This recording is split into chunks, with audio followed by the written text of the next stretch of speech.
আমি এখনো নামটা বলছি না ভদ্রতা করে, বাংলাদেশের লোক উত্তাল হয়ে যাবে, আমি সেটা চাই না। আমি দেশকে ভালোবাসি, না বলবো না দেশের স্বার্থে। কি বললেন? आप थोड़ा आपको बंगाल पुलिस को बोल दो ये बात बाहर में नहीं कहने के लिए, ये देश के लिए है। কাকে দিয়ে খুন করিয়েছিলেন? কার কার নাম বেরিয়েছিল? আজ গভর্নমেন্ট চেঞ্জ হলেও মনে রাখবেন, আমি তো সবটাই জানি। আমার হৃদয়টাই একটা কথা ভান্ডার, তথ্য ভান্ডার, সত্য ভান্ডার। আমি তো সম্পদের ভয়ে কর্মীদের জলে ভাসিয়ে দিয়ে দল ছেড়ে চলে যাব না।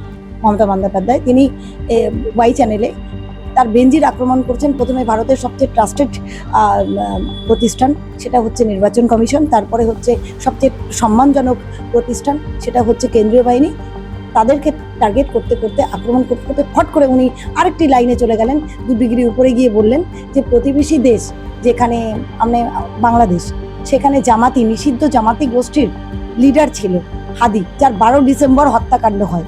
সেই হত্যাকাণ্ডটা অ্যাকচুয়ালি বাংলাদেশের দ্বারা হয়নি, সেটা স্বরাষ্ট্র মন্ত্রক অফ ভারত তাদের দ্বারা সংগঠিত রাজনৈতিক হত্যাকাণ্ড হয়েছিল।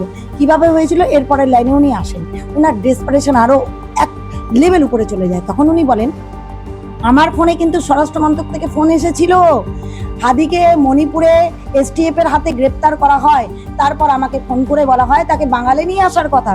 তারপরে স্বরাষ্ট্রমন্ত্রী সেই হত্যাকাণ্ডটা সংগঠিতভাবে করিয়েছিল। তাই আমার মনে, আমার ভেতরে অনেক খবর আছে, আমি অনেক কিছুই জানি। আমার মনটা একটা তথ্য ভান্ডার, আমার মনটা একটা জ্ঞানের ভান্ডার। আমি দেশকে ভালোবাসি, তাই এখন অনেক কিছুই বলতে চাচ্ছি না বলে উনি অনেক কিছুই বলে দিয়ে উনি কন্ট্রাডিক্টরি মোডে ফিরে গেলেন।